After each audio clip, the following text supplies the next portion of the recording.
SwayamPrabha. Digital India. Educated India.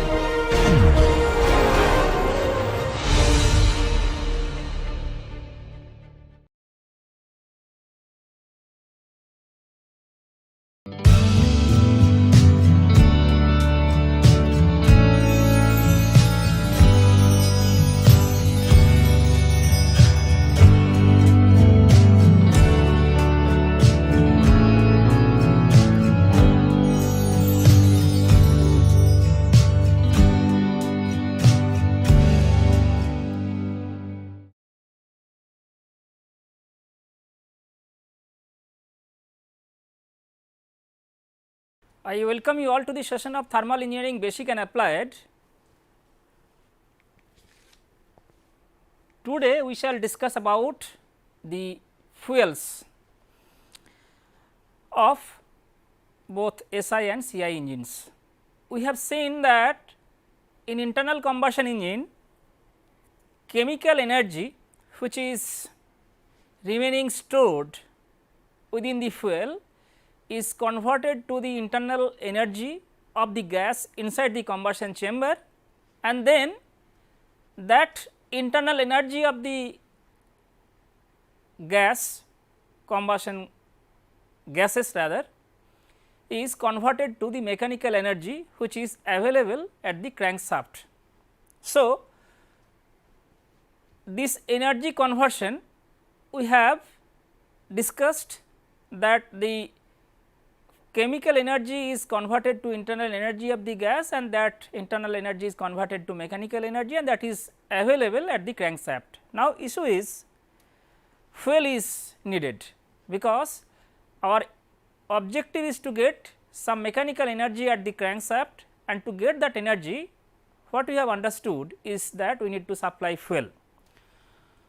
So, if we talk about fuel of internal combustion engines, we shall discuss now the generic aspects of the fuels which is used in both SI and CI engines.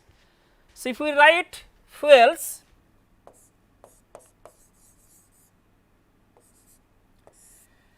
so this fuels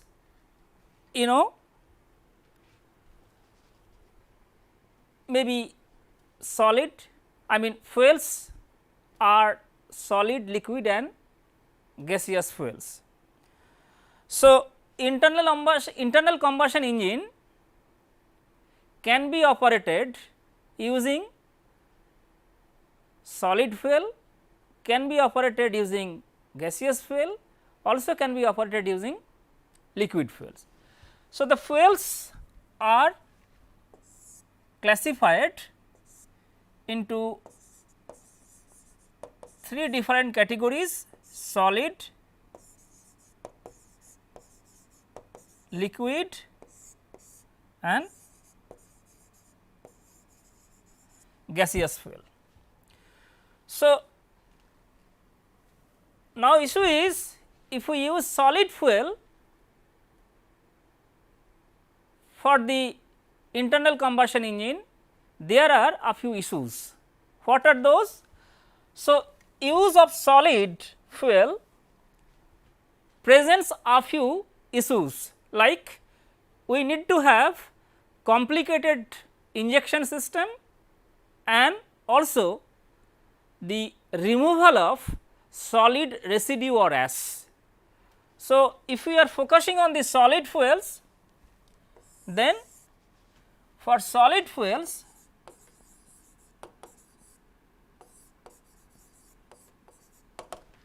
we have seen that complicated or complex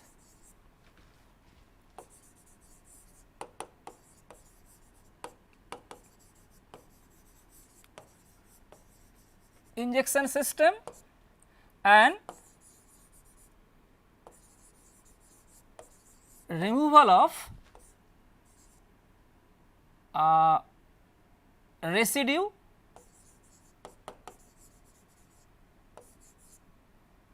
or ash. Considering these two difficulties, solid fuels are not recommended for the internal combustion engine. Then if we talk about gaseous fuels, for the gaseous fuel most important problem is the storage, because we need to have a large tank to store such fuel, and this is not only associated with the initial cost, but also that for to accommodate such a big or large tank, it is also very difficult. So, for the gaseous fuel, issue is problem is associated with the storage of fuel, and for that we need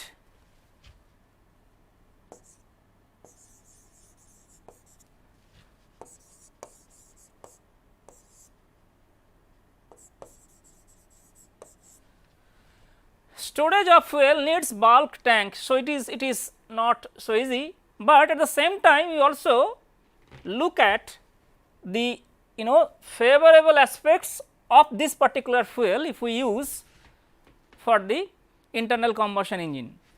So, let us say for example, if we talk about transportation vehicle. So, accommodating such a big tank in such a vehicle is not so easy, because it will consume a large space and that too it will be bulky. So, to carry that that maybe over and above the if we talk about transportation vehicles. So, basically over and above the goods, engine also need to carry the load of that particular tank. But favorable aspects are that if we use gaseous fuel, that it is providing an important advantage of starting and distribution of the fuel, because gaseous fuel is having low inertia. So, it can be easily transported from the storage tank to the combustion chamber. It has less inertia. So, distribution is quite easy, but at the same time we also should be careful to make it to make all the fuel line leak free. Sometimes gaseous fuel can be liquefied under high pressure. So, gaseous fuel, why we are talking about gaseous fuel, that gaseous fuels, I will be coming to this particular aspect later in this class. Gaseous fuels are sometimes available in plenty from both natural and even they can be manufactured. So, different natural sources also they can be manufactured, but so if we are trying to use gaseous fuel, then perhaps we need to make it liquid. So, the gaseous fuels or gaseous fuel can be liquefied under high pressure, but the process associated process is highly I mean it is costlier. So, it is also not recommended. So, next is the liquid fuel.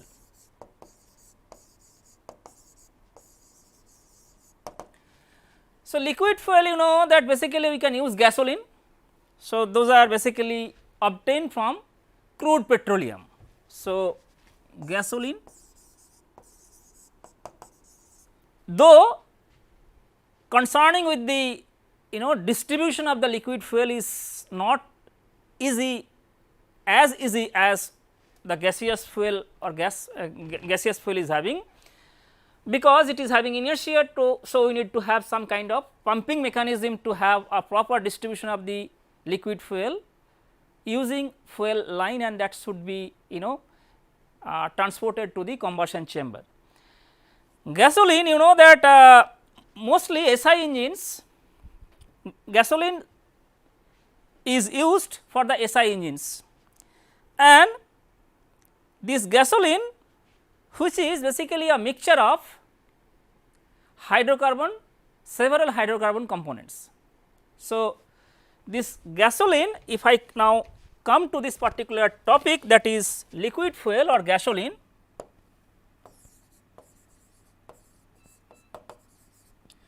So, this is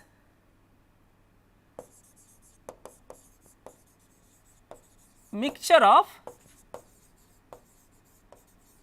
several hydrocarbon components, right. So, we can see that there are many hydrocarbons which are present in the gasoline. Now, it is convenient to categorize them into different families depending on the arrangement of hydrogen and carbon atom in their molecular structure. So, the gasoline which is obtained, this is obtained from crude petroleum,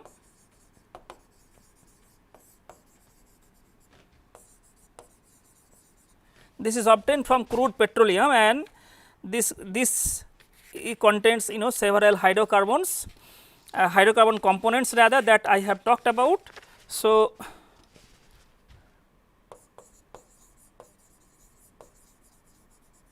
petroleum, as I told you that it is having several components. So, it is desirable to categorize them into different families based on the arrangement of hydrogen and carbon atom in their molecular structure, and there are 5 such families. So, what I have mentioned now, that it is desirable to categorize them into different families, and this categorization is based on the arrangement of hydrogen and carbon atom in their molecular structure. So, there are 5 such families.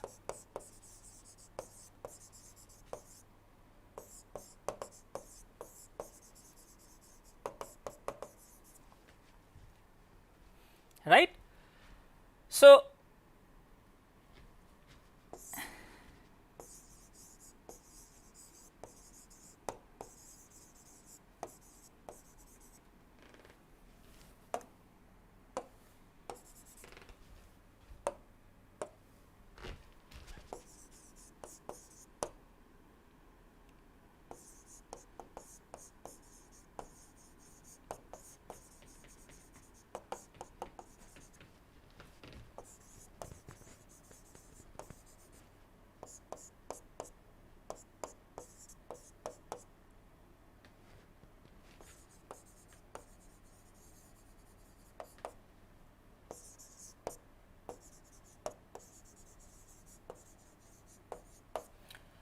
So, I had written over here that categorized into different families based on the arrangement of hydrogen and carbon in molecule,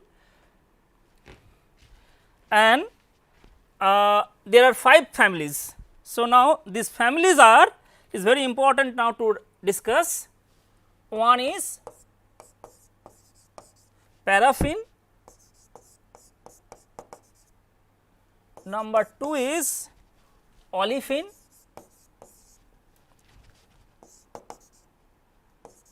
number 3 is diolefin, which is also very important.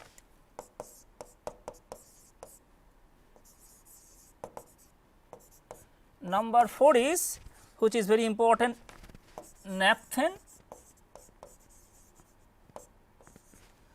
and 5 is aromatic compound. So, these all are having, all these are having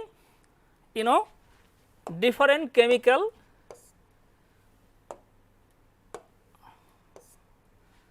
structures. So, we need to recall a little bit of chemistry that we have learned in our 10+2 course.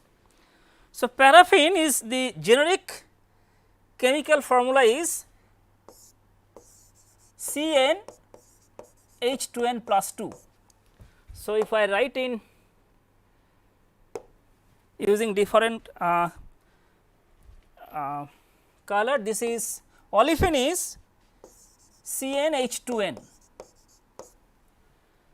diolefin is Cn H2n minus 2. So, this is Cn H2n minus 2, this is Cn H2n, that is naphthene, and aromatic is Cn H2n minus 6, that we have studied. So, basically I have tried to write the generic the chemical formula, rather the chemical formula of all these families. So, let us briefly discuss about all these 5 families and which one is suitable for which type of engine. So, this is now we should discuss. So, if we start with paraffin,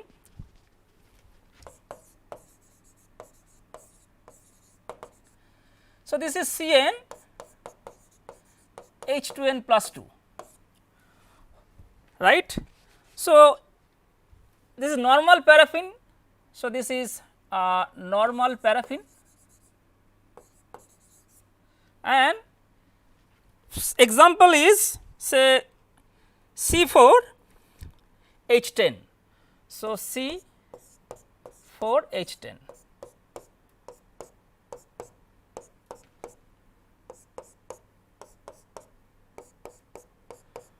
What we can see from this particular structure is this: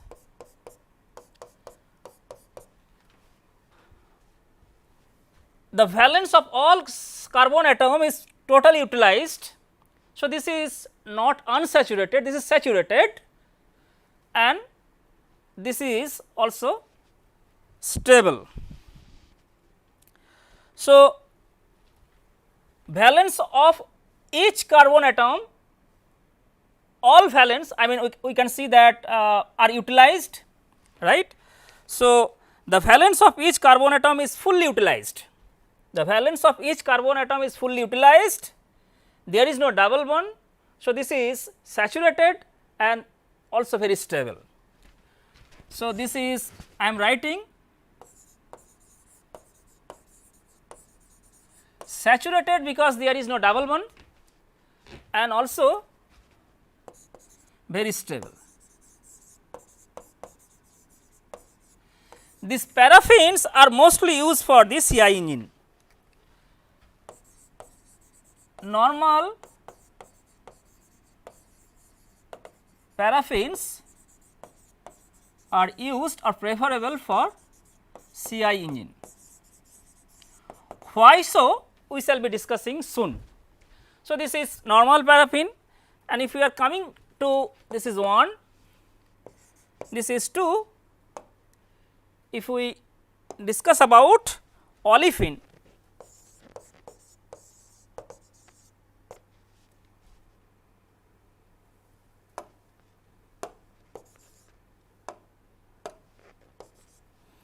and this is say Cn H2n. Example is C4 H8, and if we look at the molecular structure, then it is like this.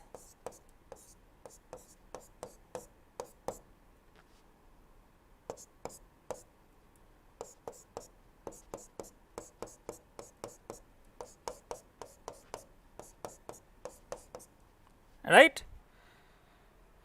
So, this is butane C4H8, that is a butane is a common example, but if we just compare with this particular compound with the normal normal paraffin, we can see that there is a double bond. So, you know that it is because of this presence of double bond, it is unsaturated at not stable as paraffin is. So, this is I am writing. So, this is unsaturated because double bond is there. So, valence of each carbon atom is not fully utilized. We have one double bond over here. So, unsaturated and unstable, right. So, this is the olefin. all these gasolines are used for both SI and CI engines, but I had written over here that normal paraffins are recommended or used for CI engines. Why it is so, I will be coming later. So, now if we go to the diolefin, just to draw the molecular structure, and then we will be going to the so this is diolefin.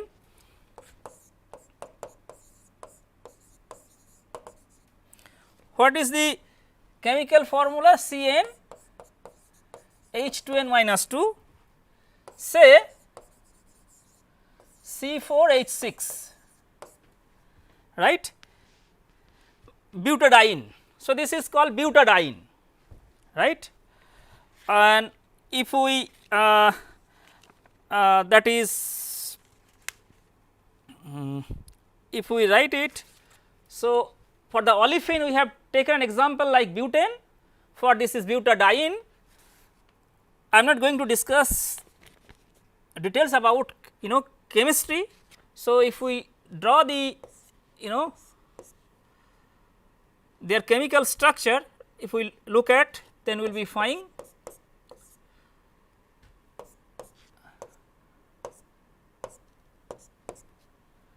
So, this is hydrogen,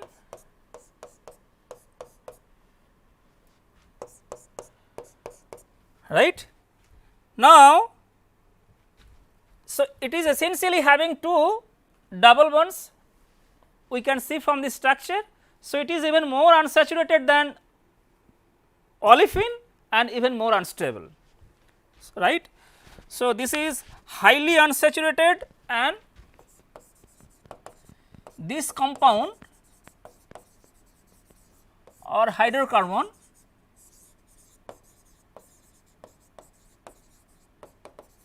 is highly unsaturated and unstable. It is so unstable that it may lead to even Gann deposit during storage. So, it is so unstable, even it is not required any kind of pressure, temperature, even in the storage tank itself, it will dissociate and it leads to Gann deposit. And then, so this is 3, 4 is naphthene. So, this is CN H2n. We can take one example, that is C5H10, say C5H10, right. This is called cyclopentane. So, we will be drawing the molecular structure. So, this is butadiene, this is cyclopentane, and structure is like this.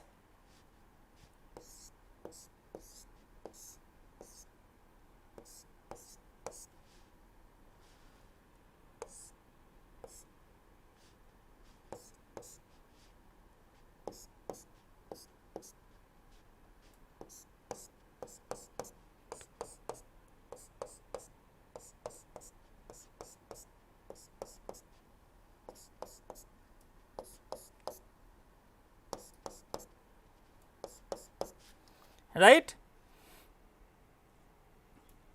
This is ring structure, cyclopentane, and we can't see any double bond. Valence of each carbon atom is again is utilized. So, it is stable as well as saturated. Okay. Next is last one, that is aromatic.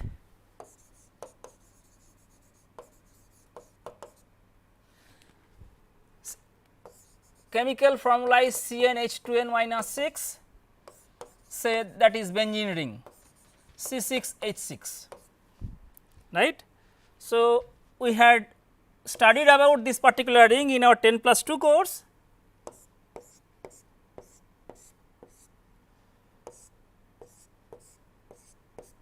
Right. So,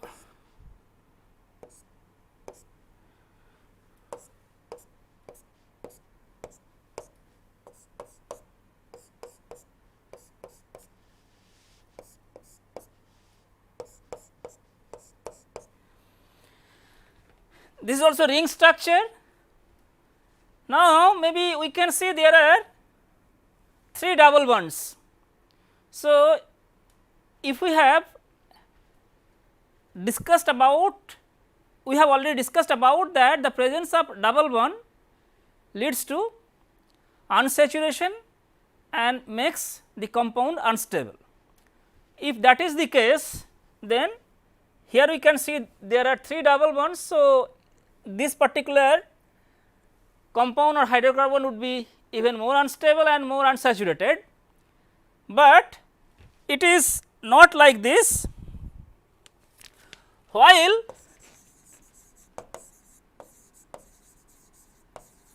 double bond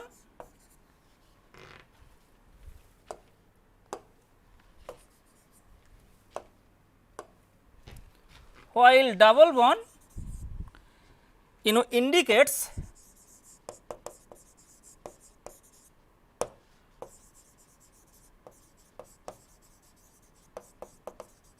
unsaturation, but a peculiar nature of these bonds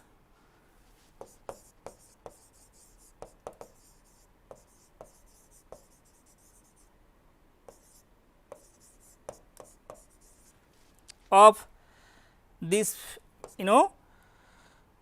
bonds. How many bonds, double bonds are there? 3. Peculiar nature of these bonds causes this family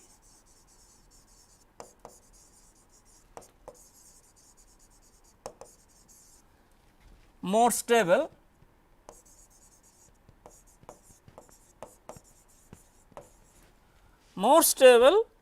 than the other unsaturated family, than other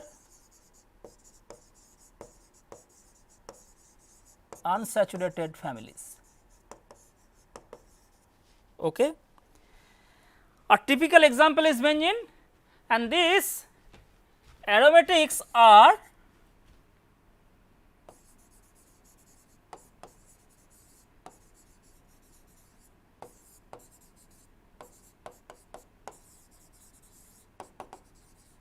mostly used for the SI engines.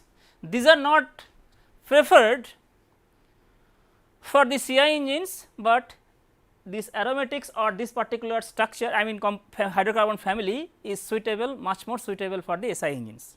Okay. So, we have talked about all this. Now, I would like to write a few, rather draw a few important conclusion that we have studied in today's until now in today's class, until now in today's class. So, we have discussed about 5 different families: paraffin, olefin, diolefin, naphthene and benzene aromatic. We had taken one example, and we had seen that all these hydrocarbons are having different characteristic. So, if we would like to write a few general characteristics,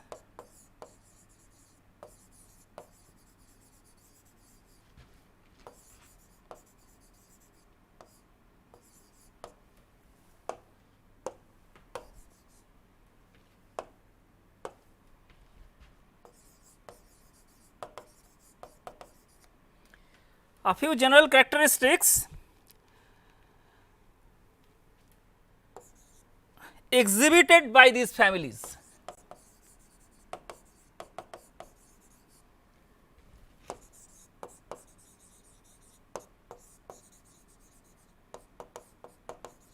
Families due to their molecular structure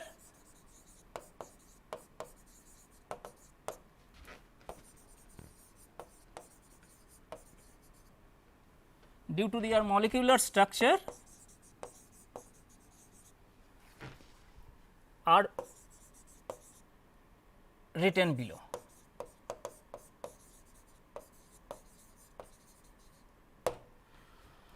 First of all, for CI engine,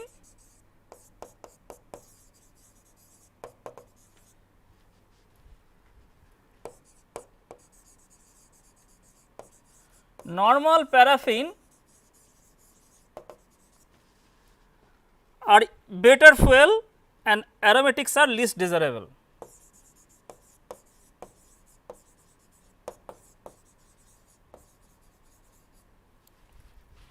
And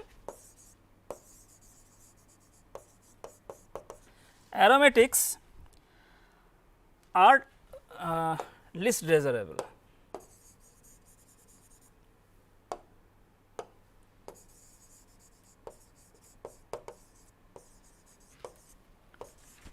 Are not desirable. Why? See, I had discussed that normal paraffins, if we try to recall their molecular structure, I mean we have to go back to the previous slide and we can see this is highly saturated and high stable. So, that is why these are used for CI engines. If we use them for the SI engine, SI engine we had seen that we need to have some kind of external agent to ignite it. So, we are not going to utilize the self ignition properties of the fuel, instead we are using external agent like spark plug to ignite the fuel. So, and that too SI engines are having low compression ratio. So, at that compression ratio it is very difficult to have, I mean dissociation is not so easy of the hydrogen carbon between the hydrogen and carbon bond. On the other hand, for the SI engine, if we use some fuel which are having some kind of unsaturation, so maybe we can easily dissociate them. So, that is why these normal paraffins are much more suited for CI engines which are having normally high compression ratio. Okay. And that too because since there is no unsaturation, and so at that compression ratio it is not going to have any kind of deposition even inside the combustion chamber. Okay. Then number 2 is and the anti-knock quality of the fuel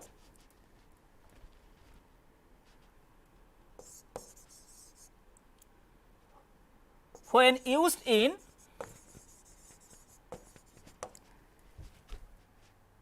a SI engine appears to be poorest in normal paraffin.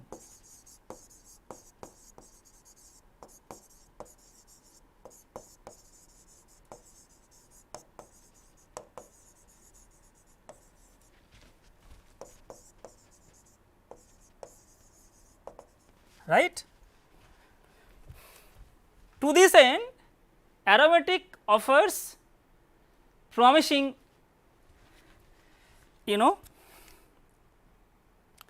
feature. So, to this end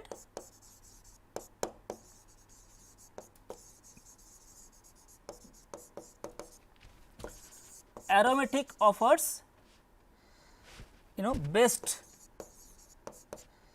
resistance to detonation, best resistance to knock. We shall be discussing about what is knock and what is detonation later, but since the anti-knock quality is not very high for the normal paraffin, so this is not used for the SI engine, because in SI engines I will be discussing today that this quality is very important, that is anti-knock quality. To this end aromatic offers the promising aspect. So, this is number 2, and then if we are writing 2 important very informative as well, as the in any hydrocarbon in a hydrocarbon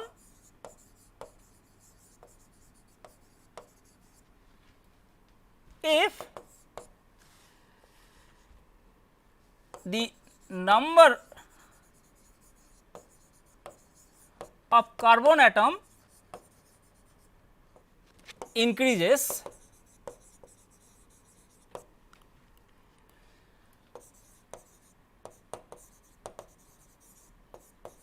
boiling point temperature increases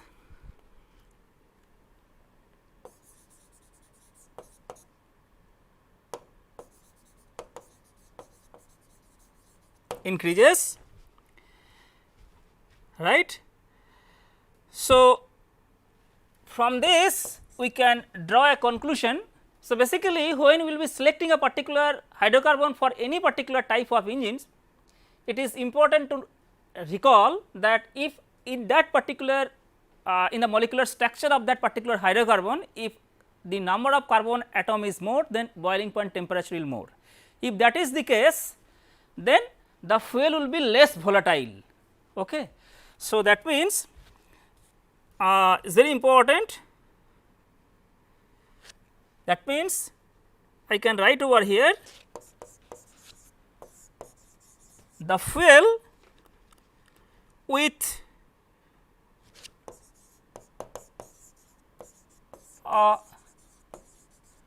fewer atom, I am writing carbon atom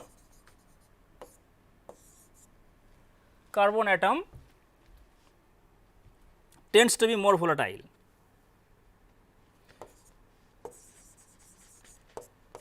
Tend to be more volatile. And another important point that I would like to discuss now is very important, particularly in this type of discussion, that you know that if H is to C, hydrogen is to carbon atom ratio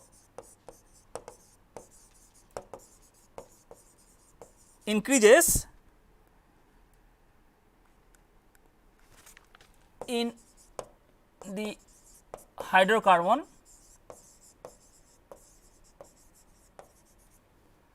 then so if we are using a particular fuel, that is again a hydrocarbon, and in that hydrocarbon if the hydrogen atom is to carbon atom ratio increases, then the calorific value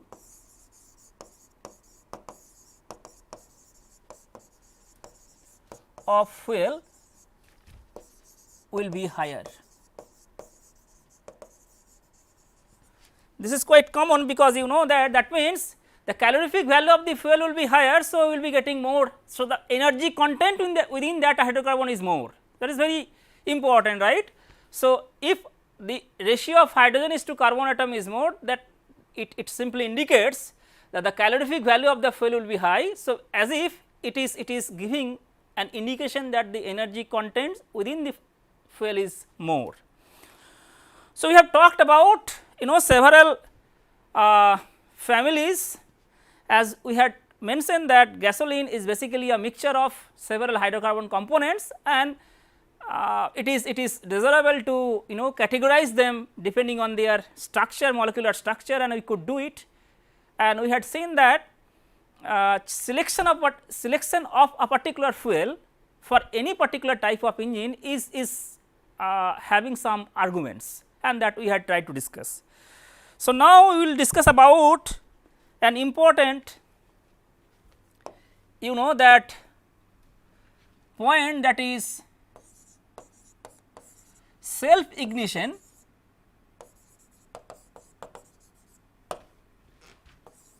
characteristics.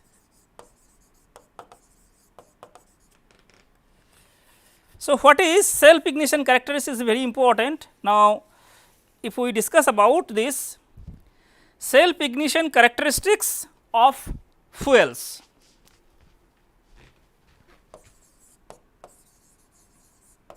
definitely of the fuels, because so we have discussed about fuels, and we had seen that which particular type of hydrocarbon is more suited for the CI engine and which one is much more suited for the SI engine.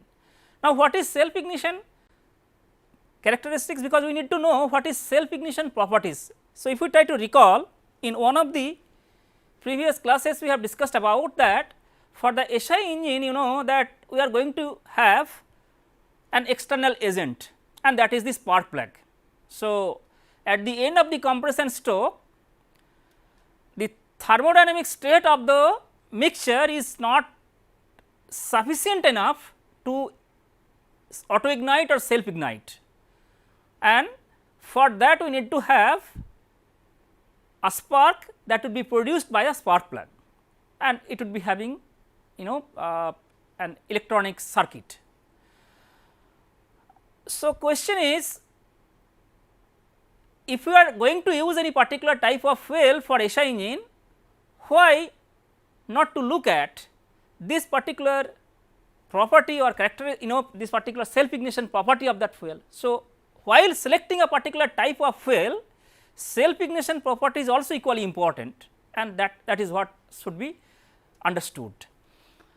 Now, so try to understand, on the other hand, for the compression ignition engines, at the end of the compression stroke, the air is compressed and the pressure temperature inside the combustion chamber is so high that the moment when fuel is sprayed into the combustion chamber, fuel will auto ignite or self ignite. So, from these two we can understand there is a temperature, and if the temperature inside the temperature of the gas inside the combustion chamber is beyond a threshold value, then only fuel will self ignite or not. Now, we can still use some fuel which is used for the CI engine even for the SI engine, and vice versa, but since we are not going to utilize the self ignition characteristics, self ignition properties of the fuel for the SI engines. So, definitely if we introduce a fuel which is used for the CI engine in a SI engine, something will be there, and that part we will be discussing later, when we shall be discussing about the combustion briefly, of course. So, self ignition is self ignition temperature. So, basically we need to know the temperature of the gas, of the compressed gas, whether it is compressed charge, that is air fuel mixture, or compressed air. If the temperature is above the particular temperature for which ignition will occur. So, the temperature at which ignition will occur is the self ignition temperature of the fuel. So, pertaining to the selection of the fuel, we also need to look at this particular property of the fuel, that is, we need to know what is the temperature at the end of the compression stroke, and if that temperature is good enough to ignite the fuel automatically, or we need to introduce an spark plug or not. So, now let us briefly write about this particular term. So, what is the self ignition temperature? So, if I write over here the definition, the temperature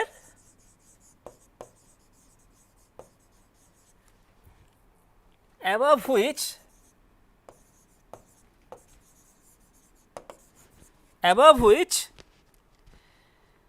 air fuel mixture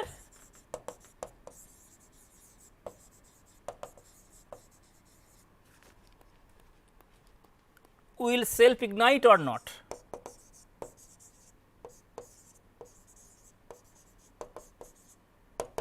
Self ignite is called the self ignition temperature.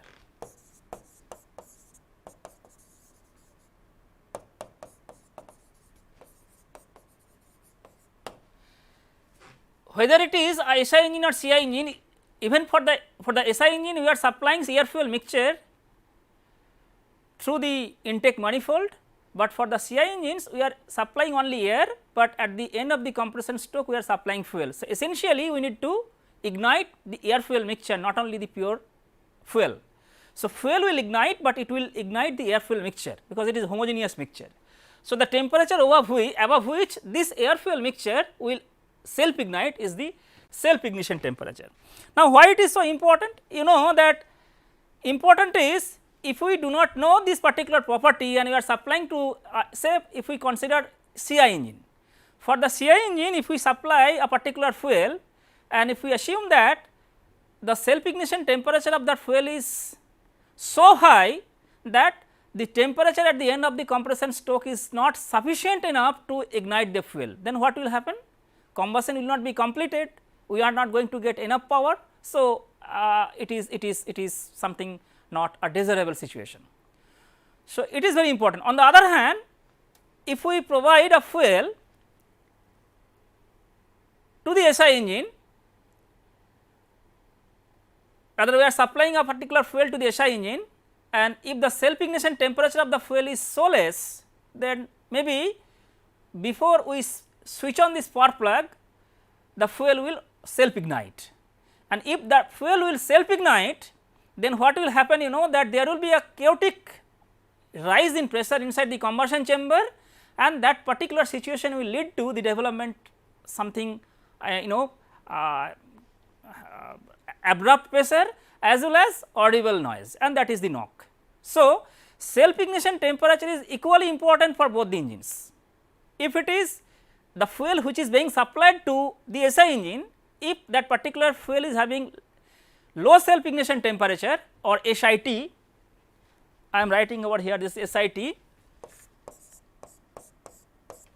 then the fuel will ignite even before we switch on the spark plug, and what will happen, you know, that it is because of this, when the spark plug switch is on, a main flame front will come from the spark plug area, while because of this low self ignition temperature, fuel which is there even on the piston face or other heated surface of the combustion chamber, secondary flames will be produced, and those secondary flames will collide with the primary flame front, and it will generate huge pressure together with an audible noise, and that is not desirable, and that is not known as knocking. So, self ignition temperature is equally important for both the engines, right, for the CI and SI engines. In particular, it is very important for the SI engines. Now, if we try to discuss about this particular property in the context of CI engine, what will happen? So, let us draw it now in the next slide. So, if we try to draw this self ignition temperature, so what we have understood, we have discussed about the knock which may develop, that is nothing but abrupt pressure rise alongside the generation of or development of an audible noise, and that may happen if the self ignition temperature of the fuel which is being supplied to SI engine is really less. So, now let us discuss about this particular aspect in the context of CI engines. So, if we plot time, say we are using a particular fuel, and that for that this is the self ignition temperature. So, this is the self ignition temperature. So, this is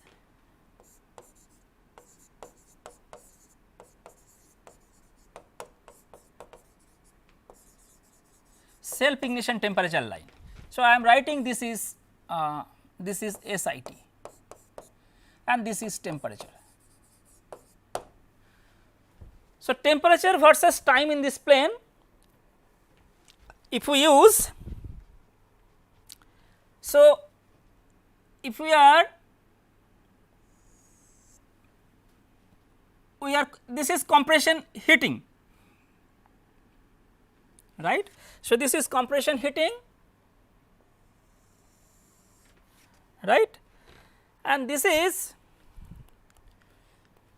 if the suppose you are supplying a particular fuel to the CI engine, and we can see that this is compression heating. So, if we give a name, say this is 1, this is 2. So, this 1 to 2 is the compression heating.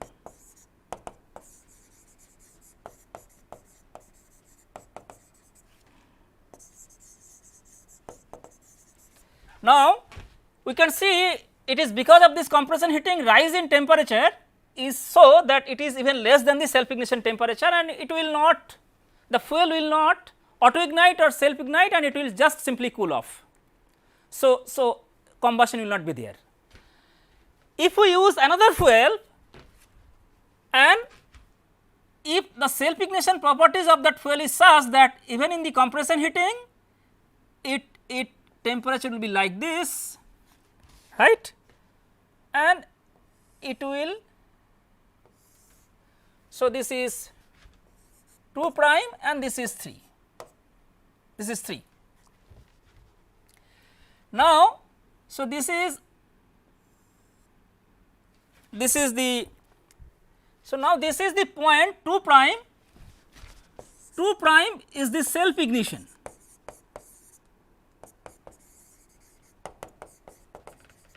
So, it is because of this compression heating, temperature reaches at T2 prime. So, that is T2 prime, and this T2 prime is higher than the self ignition temperature. So, it will now self ignite. So, this is self ignition point. So, this is self ignition, right, and then this is combustion, because it is because of this combustion we can see there is abrupt rise in temperature, right. This particular period we can understand that this particular period, so you know that fuel will self ignite, but it will take a fraction of second time.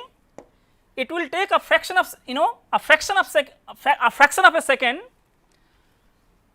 to have full combustion or efficient combustion, and this period, though it is a fraction of a second, it is known as ignition delay.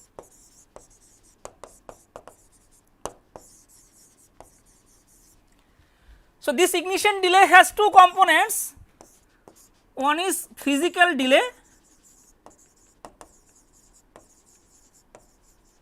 another one is chemical delay. Let me talk about briefly on this particular part.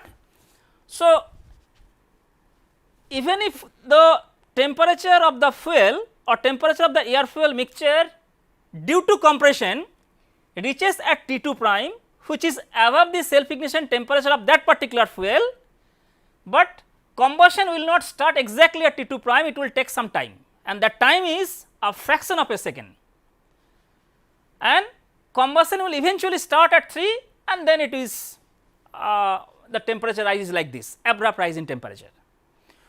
So, this delay is known as ignition delay, and it has two components, one is physical delay, another is chemical delay. What is chemical delay? You know, chemical delay is, it depends on the chemical structure of the fuel, I mean mainly the chemical chemistry of the fuel chemistry.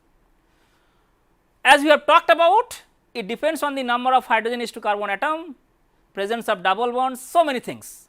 Physical delay, you know that it is the self ignition will start over here. Now, physical delay is that self ignition will start and we are supplying fuel using a fuel nozzle. So, it is very unlikely that when at the end of the compression stroke, that is at T2 prime. So, basically T2 prime is the point, I mean at the end of the compression when we are supplying fuel. So, that is T2 prime, the temperature of the air fuel mixture is air is T2 if it is a CI engine, and at that point we are supplying fuel. So, supplying all the fuel into the combustion chamber may take some time depending on the functionality of the nozzle. depending on the efficiency of the nozzle.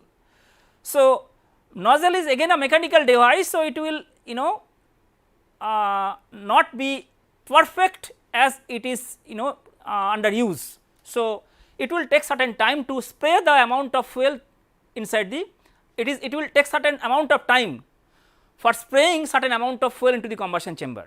So, that time is the physical delay. So, it is not very likely that momentarily all the fuel should be supplied into the combustion chamber immediately when self ignition temperature is attained by the fuel by the air. So, it is a physical delay, and chemical delay is associated with the kind of chemistry or chemical aspects of the fuel. Accounting for these two aspects, we have this ignition delay. Now, if we can somehow increase, say if we increase the self ignition temperature even little more, then say this is 2 double prime, then we can see that self ignition delay is reduced. So, what we can see that higher the rise in temperature of the air, higher the rise in temperature at the end of the compression stroke of the compressed air, the shorter will be the ignition delay, right. So, the higher is the rise of temperature above the self ignition temperature of the fuel, shorter will be the ignition delay. If shorter is the ignition delay, more efficient will be the combustion, and that is much more desirable. So, what we have understood is that the self ignition temperature is very important from the perspective of the operation of both the engines for SI and CI engines. For the SI engines, this quantity is very important to prevent an undesirable phenomenon which is known as knock, and if the knock is severe, that will lead to detonation. On the other hand, this quantity is equally important to understand the science of combustion for the CI engines, because it will give us an insight about the ignition delay. Shorter is the ignition delay, better is the performance of the engine in terms of the combustion. So, we really do not know, say if we know the self ignition temperature, then we can understand, we can tell what would be the temperature at the end of the compression, whether it is far away from this self ignition temperature. If it is even, let me discuss another important or another point, if it is even higher, then we can see that the self ignition delay is even getting reduced. So, basically higher the rise in temperature and rise above the self ignition temperature, shorter will be the ignition delay. So, knowing this important property of the fuel, we also can introduce rather two different or two important parameters are introduced pertaining to the operation of both SI and CI engines, of course, while selecting a particular type of fuel, and preferably rather it is desirable to consider these two important parameters while selecting a particular type of fuel for the operation of internal combustion engines. We shall discuss the significance, we shall introduce those parameters, along with we shall discuss the physical significance of these parameters in the next class. So, with this I stop here today. Thank you.